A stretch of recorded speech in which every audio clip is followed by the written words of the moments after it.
projeto de vocês, ele tem capacidade de dialogar com esse brasileiro? É uma grande pergunta, porque a gente vê fases de engajamento maior ou de desengajamento. Houve realmente entre 15 e 2019 um super engajamento, e houve uma grande frustração, ficando só no bolsonarismo aquelas pessoas que eram fanáticas pelo Bolsonaro.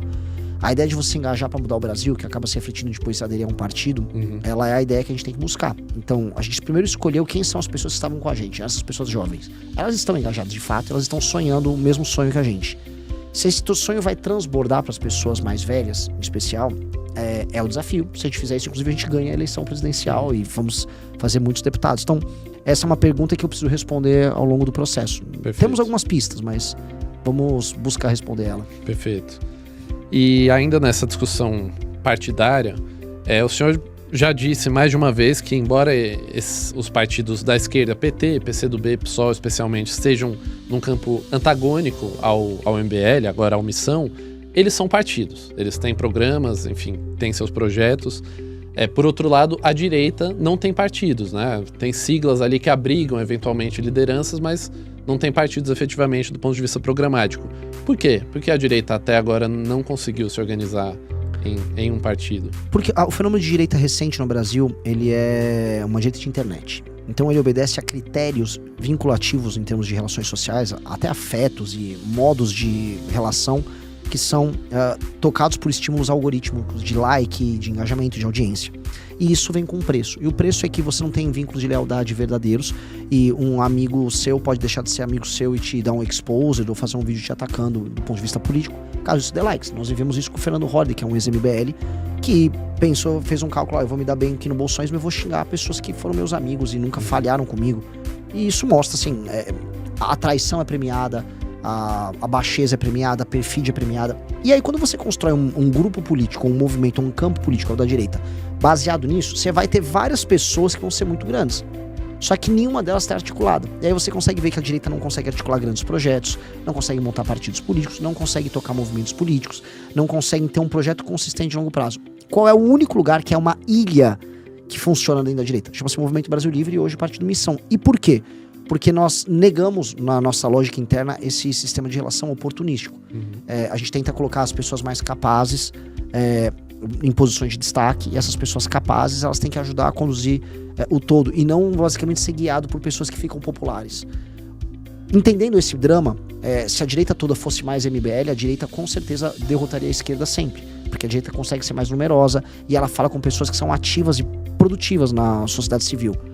Mas não é o caso. E assim, essa doença infantil da direita, que é a vontade de ser famoso em rede social, que produz um Luva de Pedreiro na mídia e um Cleitinho, que é a versão política do Luva de Pedreiro na política, ou uma Virgínia, que é um Nicolas, isso precisa ser combatido. A direita só vai chegar ao poder, exercer poder, se ela superar esse problema. E o senhor, assim, dentro dessa discussão, né, sobre a lealdade, né, já ocorreram, já houve episódios dentro do próprio MBL de integrantes se envolverem em problemas e os senhores mesmos saírem em defesa desses integrantes. A partir do momento em que a organização partidária é fechada ali, há uma linha que o senhor acredita que não pode ser cruzada, ou seja, a partir dali, mesmo que eles sejam um aliado nosso, mesmo que ele esteja conosco, não dá mais para defender. Qual é essa linha? Tenho 2 exemplos maravilhosos desse ano. A gente elegeu 2 vereadores em capitais. Um é o Sandro Filho, na Bahia, e outro é o João Bétega, em Curitiba. Os 2 foram muito bem votados, os 2 seriam deputados federais eleitos pelo nosso grupo. O João Bétega não gostava de trabalhar. Ele falou assim, olha, eu vou gravar muitos vídeos, vou ficar famoso fazendo vídeos entrevistando as pessoas na rua, e o trabalho parlamentar não me dá view e não dá alcance. Ele é um cara que já estava viciado nessa lógica da direita. O gabinete se insurgiu contra ele e falou, cara, a gente não elegeu você pra você ser um vagabundo fazedor de vídeo, e nós, junto com o gabinete, expulsamos ele do movimento. Os membros do gabinete também pediram demissão e saíram. Então ele foi expulso por, vamos dizer, falha técnica, falta de propósito, e hoje ele basicamente é um idiota que fica gravando vídeos lá na Câmara de Curitiba. Em Salvador, o garoto estava indo razoavelmente bem, até que a gente percebeu, vamos dizer, ele mudando o padrão de vida dele, né, em pouco tempo, é um rapaz novo. A gente percebeu ele se associando a pessoas estranhas, a gente viu que a mulher dele ficou sócia de um agiota na Câmara de Salvador, nós expulsamos ele semana passada, que é o Sandro Filho. E o gabinete também tá pedindo demissão, tá cuidando dos trâmites. Ou seja, a gente tem um padrão. A linha ética e a linha da competência, ela existe, e quando a pessoa cruza, ela é expulsa. E isso ajuda, vamos dizer, a estabelecer uma confiança. Quem faz parte do nosso grupo, ele confia muito que a gente é sério nesses termos. Ao mesmo tempo, e acho que é outro ponto interessante, se o cara cometeu uma falha, que não é uma falha ética, não é uma falha, por exemplo, de intenção, como é o caso do áudio do Arthur, é um áudio muito ruim. Dito isso, ele não roubou ninguém, ele não cometeu nenhum crime, ele mandou um áudio só. E a gente vai defender ele, porque ele é do nosso grupo, por mais que isso venha com um dano. Então, a maior parte das ações nossas, tanto você arrancar um pedaço do seu braço, mandando embora um vereador aqui, outro vereador ali, ou mesmo defendendo um áudio popular, eles não seguem a lógica do oportunismo, do dinheiro, do gabinete, nem do like em rede social. A gente sai perdendo em tudo. Então, a atitude de ser correta e ser leal, ela vem com preço. E as pessoas precisam ver que vem esse preço. Perfeito. Dentro, a gente voltar a essa discussão dos partidos, essas siglas do Centrão, né? Embora elas sejam, como o senhor coloca, não tenham representação do ponto de vista programático, elas controlam hoje boa parte do orçamento do Estado. Uma vez que o senhor se eleja presidente nesse eventual cenário, há instrumentos possíveis para mudar essa mecânica de distribuição? A gente tem um dos grandes planos nossos, é a nossa grande reforma administrativa, é a ideia de mudar o sistema de incentivos dentro da máquina pública. Então hoje, qual é o sistema de incentivo para você eleger um político no Brasil? Ou seja, se tem um dirigente partidário, meus colegas / concorrentes, né, dirigentes partidários, o incentivo deles é eleger o maior número possível de deputados federais, porque com deputados federais você tem muita emenda, que são nacos do orçamento, que os deputados federaais mandam para os prefeitos e vereadores na base. 2, com mais deputados federais você tem mais fundo partidário, você tem mais fundo eleitoral, fora a participação na TV, participação em debates, espaço de comissão e tal. Ou seja, qual é a cenourinha que está na frente de um partido político e de um político em geral? Eleger deputado. O prefeito hoje serve para atender a base de um deputado. Então tá tudo invertido. A gente tem que alterar a dinâmica. Qual é a dinâmica? A dinâmica tem que ser no executivo. Então um prefeito e um governador tem que atender as pessoas bem. E isso significa ter indicadores de desempenho, que são os tais KPIs. Então um prefeito que tem boa cobertura de esgoto na cidade dele, ele melhora a cobertura, ele melhora os desempenhos em educação, SAEB, DEB, ele diminui homicídios, roubos, furtos, tudo isso metrificável, ele ganha pontos. Isso é ponderado pelo número de habitantes que tem naquele município ou no estado dele, e isso vira estar qualificado para receber emenda e estar qualificar o partido dele para receber fundo partidário e fundo eleitoral de maneira proporcional. Assim, o sistema de incentivo será qual? Eleger bons prefeitos para os partidos e fazer os prefeitos ficarem lá, porque quanto melhor for aquele prefeito, melhor ele atender a população, mais bem recompensado o partido é. E tem que ser assim, porque aí o dinheiro vai para o partido que atende bem as necessidades reais das pessoas e não atende bem a vontade eleitoral das pessoas. Porque se eu fosse populista, eu falava, não, olha, a voz do povo é a voz de Deus. Mas é mentira. O povo não sabe julgar um político. Claro, a gente tá com o Lula no poder aqui. O povo não sabe julgar o desempenho do político. As pessoas reelegem prefeitos que são corruptos. As pessoas não sabem tomar escolhas. As pessoas não sabem avaliar se um prefeito atendeu elas bem. As pessoas gostam de prefeitos populares. Então, as pessoas, infelizmente, elas não podem determinar através do voto delas o dinheiro que vai para os partidos, porque os partidos ficaram viciados em enganar as pessoas, em comprar o voto delas, em dar show do Wesley Safadão, do Alok nesses municípios, e esses municípios não melhoram. Então tá bem comprovado, quanto mais pobre o município e mais dependente do dinheiro estatal, pior as pessoas votam, e os municípios continuam dependendo ali de mais show você tem do Safadão, e mais emenda, e mais roubalheira você tem. Esse ciclo tem que ser quebrado e é isso que a gente vai fazer. E há espaço, considerando que o Congresso se mantenha dominado por esses partidos, há espaço particular, é isso? Muitos partidos gostariam de ter isso. Eu sempre cito ele, o Kassab, que é um político profissional competente, ele acharia um modelo desse muito melhor do que o modelo atual, porque ele tem saberia prefeitos, né? Exato, e ele saberia administrar melhor isso. Então o Kassab veria vantagens. Outros que não são focados em colocar gente no executivo, não. Então a dinâmica ia premiar alguns e iria recompensar mais uns e ele ia acabar punindo outros. E o jogo tá aberto, mas ainda existiria o fundo e ainda existiriam as emendas. O que eu tô querendo trazer isso o fundo e a emenda se tornam baratos quando você muda de verdade a vida das pessoas. Eu tô falando de ganhos multitrilionários quando comparados a alguns gastos. Emendas são 30, 40, 50 bilhões, dependendo do orçamento anual, e o fundo é 5 bi ao todo. Entendeu? Não gosto deles, mas se esse é o jogo, que esse jogo sirva de recompensa para os melhores. O senhor, na penúltima resposta, citou essa questão que a voz do povo não é a voz de Deus, né? Vox Populi não é Vox Dei. Que é uma frase que o senhor já disse algumas vezes. Na história democrática brasileira, não houve um presidente eleito sem discurso mais populista, né? Com bandeiras reconhecidamente impopulares. Cito um exemplo aqui, as reformas do governo Temer, por exemplo, que os senhores elogiam de maneira geral, estão no centro do que o fez terminar o mandato com 3% ali, na casa de 3% de aprovação.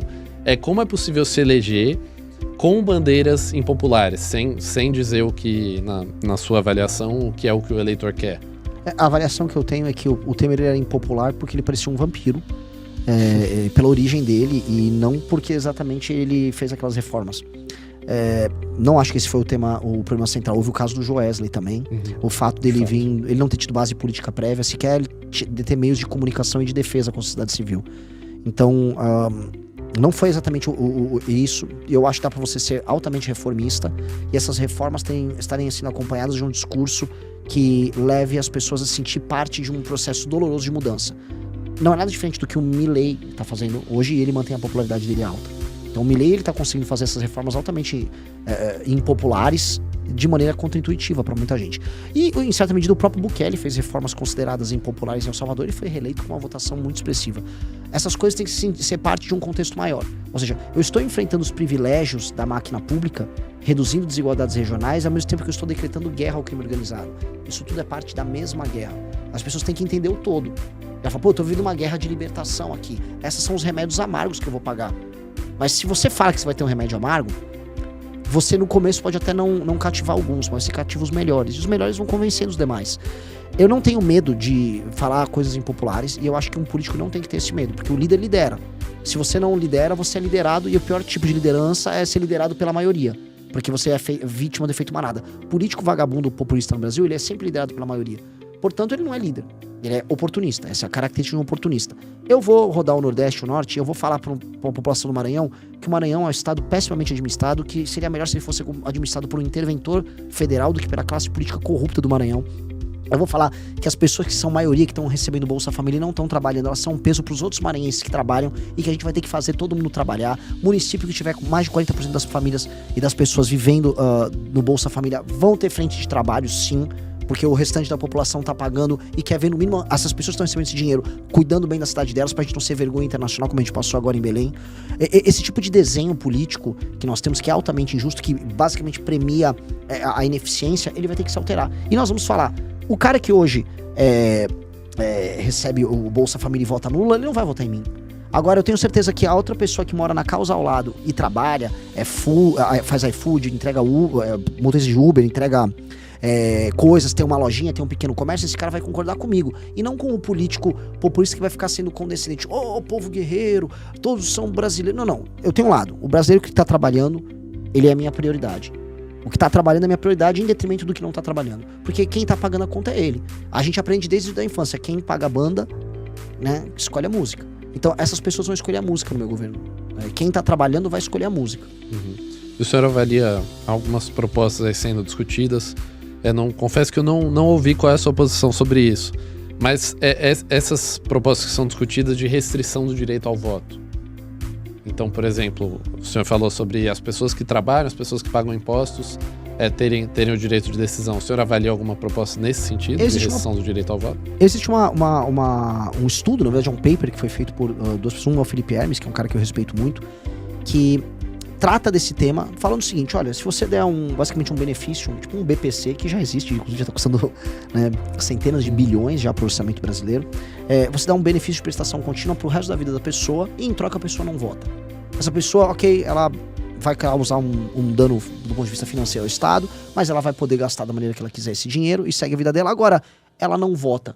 E ela não será alvo, portanto, de contínuos assaltos por parte do Estado, que fica falando para ela: vou te dar mais isso, vota em mim que eu te dou mais aquilo. Porque o que começou como Bolsa Família era dito à época que ia ter uma porta de saída. Cadê a porta de saída? O que eu tô vendo agora é Bolsa Gás, junto, agora energia elétrica, já vão falar que vão dar internet. Qual é o próximo passo? Você vai ficar taxando quem trabalha e produz para ficar sempre indo na próxima eleição dando mais para essas pessoas? Essas pessoas têm que sair. Só que o problema é, eu não quero ser condescendente. Tem gente que realmente quer só ficar recebendo isso. E não tá correto. Porque tem gente que trabalha, tem gente que mora na periferia de São Paulo, só pra pegar a condução pra ir trabalhar no centro demora 2-3 horas. Vale a pena pra esse cara fazer tudo isso pra ganhar R$2.500, R$3.000, enquanto o governo fica dando benefício pra outras pessoas? Isso tá errado. Não é correto um dono de um boteco trabalhar todos os dias da semana dele, ter 4 empregados, ser espoliado, aí ser chamado de fascista, de não sei o quê, pra tirar 4, 5 mil reais no mês, um pedaço do que ele tem de rendimento, ter que ir pra sustentar alguém que não tá fazendo nada. E esse alguém é desde uma empresa que tem renúncia fiscal, uma empresa malandra que tem acordo com o governo, desde um juiz com salários super altos, até uma pessoa que tá vivendo de benefício. Então, trazer essa discussão é uma discussão importante. Até o que passou na Câmara lá de presidiário não votar. A gente tem que discutir democracia pra quê? A democracia que nós temos é uma democracia que é justa? Tá valendo a pena nossa democracia? Ela tá muito cara pra todos nós. Eu sou um democrata, eu acredito em democracia, mas eu acredito em justiça também. E não tá bacana o modelo atual. Perfeito. Vamos falar um pouco mais de guerra ao crime organizado. O senhor tem uma ideia que o senhor defende, que é um conceito chamado direito penal do inimigo, para essa proposta de que o Estado declare guerra, de fato, contra as facções. Queria pedir que o senhor explicasse melhor para o público esse conceito, como ele seria aplicado. Perfeito. O direito penal do inimigo é um conceito de um professor, um constitucionalista alemão chamado Günther Jacobs, que no seio de uma Alemanha e de uma Europa, que nos anos 80 e 90 estava vendo a ascensão do terrorismo. Já tinha atos terroristas na Alemanha, lá do Baader-Meinhof, você tinha grupos extremistas, vamos dizer, comunistas ali rodando, mas você passou a ter também terrorismo islâmico. E aí ele falou, olha, o direito que nós temos, o direito penal que existe, ele não é suficiente para enfrentar esses caras. Esses caras não é que um cara de uma organização terrorista, ele tá ali porque ele pode roubar um produto numa loja, ou roubar um carro, ou se envolver numa briga. Não, essas pessoas, elas se organizaram para recorrentemente negar o Estado de Direito, matar pessoas, cometer crimes, inverter a ordem do Estado, ou seja, o Estado tem que agir de maneira diferente com ela também. Então a lei contra ela tem que ser rápida, isso chama direito penal de terceira velocidade, e tem que ser muito rígida. A velocidade e a rigidez determinam a forma como o Estado tem que agir com aquele que ele considera o inimigo. Então você vai circunscrever, você tem que ser muito preciso nisso. Quem é o inimigo? E o inimigo não pode ser uma definição ampla, porque aí você gera injustiças, e esse é o perigo dessa teoria. Tem que ser bem simples, olha, facções criminosas que fazem ocupação territorial, que traficam droga, que tentam controlar a fronteira, que, vamos dizer, exploram a população local, obrigam ela a pegar pedágios, assim, assensado. Esse tipo de gente, ele é circunscrito como membro de uma facção. As facções têm nome. Se você pega, o cara tatuou Comando Vermelho, ele anda com uma metralhadora e tem uma foto no Instagram dele falando que é Comando Vermelho. Esse cara é um faccionado. A polícia tem que, não precisa ter um processo, um Ministério Público, não. Polícia viu, ele vai em cana na hora, quebra de sigilo na hora. Então o direito tem que ser muito rápido contra esse cara, pra você ser efetivo. E aí você elimina o inimigo. Você tem que ser muito rígido contra ele. Muito de cadeia, muito tempo, muitos anos, para você eliminar esse tipo de instituição que é parasitária. E a gente tem um problema. A América Latina inteira é tomada pelo crime organizado em maior e menor grau. Porque, no fundo, a América Latina é um fornecedor de droga pro irmão do norte, que é os Estados Unidos. Os Estados Unidos, eles compram a droga que vem do México, vem da Guatemala, vai da Venezuela, Colômbia, Brasil, Bolívia, Equador, todo mundo ali, em alguma medida, faz parte da rota do crime. E aí você tem a origem daquilo que a gente chama de narco-estado. O México é um narco-estado, Colômbia foi por muito tempo narco-estado, ainda é um semi-narco-estado, porque as Farc estão se regularizando, a Venezuela é um narco-estado, e o Brasil tá virando narco-estado. Então se você não aplica o direito penal do inimigo para conter algo que é percebido, vamos dizer, geopoliticamente, como um problema de Estado, você tá fingindo que o problema não existe. E o Brasil finge que o problema não existe. Se nós chegarmos ao poder, nós não vamos fingir. Nós vamos aplicar esse tipo de direito, que por curiosidade, a gente tá vendo agora propostas passarem na Câmara dos Deputados, já está em maior ou menor grau andando. A ideia de você circunscrever um agente político que terá o direito agindo de maneira diferente contra ele, está rolando. A gente viu agora com o Derrite, o próprio governo federal está tendo que reconhecer. Isso é uma vitória nossa no sentido de trazer esse discurso também. A gente foi pioneiro nesse discurso e eu não quero ter propriedade dele, nem fui eu, não sou o Günther Jacobs, mas eu acho que o nosso grupo tem mérito em pautar esse tema. E o senhor mesmo mencionou esse alto risco de injustiça, né? Não necessariamente alto, mas o risco de injustiça, melhor dizendo. Mesmo com um programa de monitoramento, redes sociais, a polícia em cima, o senhor não avalia que esses riscos, eles podem se sobrepor aos eventuais benefícios do... Tenho certeza que existem riscos, eu tenho certeza que a aplicação disso terá algumas injustiças sim. Então, eu digo o seguinte, o risco de injustiça não pode fazer a gente ter medo de abandonar a certeza de impunidade. Hoje eu tenho certeza que nada acontece e quem está sendo injustiçado são as pessoas que são alvo disso. Nós temos quase 20 milhões de brasileiros que vivem, alguns dizem 23 milhões, que vivem sob o comando do crime organizado. São 23 milhões de injustiças diariamente acontecendo. Então, eu preciso fazer algo. E aí eu tenho que ser utilitário. No fundo, a aplicação de política pública não vai se dar no mundo das ideias do Platão. Ele vai se dar no mundo concreto, e o mundo concreto é imperfeito e eu tenho que ser utilitário. O que será melhor? Olha, o que será melhor é acabar com as 23 milhões de injustiças diárias e talvez, eventualmente, porque o Estado é falho, o homem é falho, cometer uma outra injustiça, tentando evitá-la, mas ajudando a maior parte das pessoas. Perfeito. O PL antifacção passou agora na Câmara.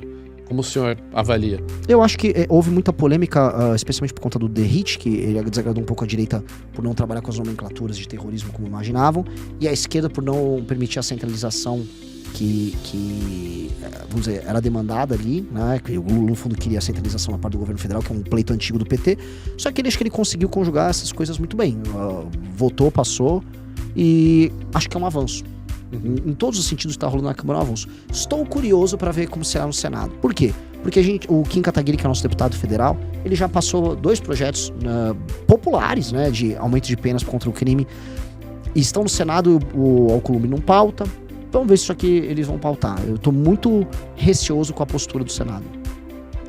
Renan, para a gente finalizar, há alguma coisa positiva no governo Lula? É que ele acaba, né? Ele vai acabar daqui a pouco. Falta menos de 1 ano e meio, então a finitude dele. Por mais que a gente possa falar que, poxa, olha, eles votaram ali a redução do imposto de renda para o pessoal até R$5.000, isso está sempre dentro de um contexto de guerra de classes, de jogar uns contra os outros, e isso também está num contexto de um aumento geral da tributação sobre as pessoas para aumento de arrecadação, para cobrir aquele arcabouço fiscal. Ele é como se fosse uma peça, uma engrenagem numa máquina que é muito maior, que é uma máquina taxadora e irresponsável. Então, é um governo que tem que acabar, é um governo que nunca deveria ter existido. Volto a falar, é um governo que surge do erro chamado Bolsonaro, e que, se nós nos organizarmos muito bem, nós vamos levar ele ao fim nas eleições de 26. É um governo muito infeliz, é uma tristeza do destino, e a gente deixou de avançar em muitas coisas. A gente se posicionou geopoliticamente de maneira vergonhosa, seja nessa vassalagem que o Brasil começou a prestar para a China, seja nos micos internacionais, seja nessa COP, que foi um horror. Talvez eu vou listar um sucesso. A COP ter ido tão mal, a COP ter sido essa vergonha tão grande, fez com que a tentativa de sabotagem da exploração de petróleo na margem equatorial e a agricultura brasileira não acontecesse. Então a gente ficou falando dos índios tacando flecha lá, do desfile do Curupira, e as ONGs que, enfim, tem uma postura de sabotagem à soberania brasileira, elas não tiveram tanto sucesso. Então o Lula teve um sucesso involuntário na COP. Perfeito. Renan, muito obrigado pela entrevista. Inscreva-se no canal para mais conteúdos, deem o like, ative o sininho e não deixe que os outros decidam por você.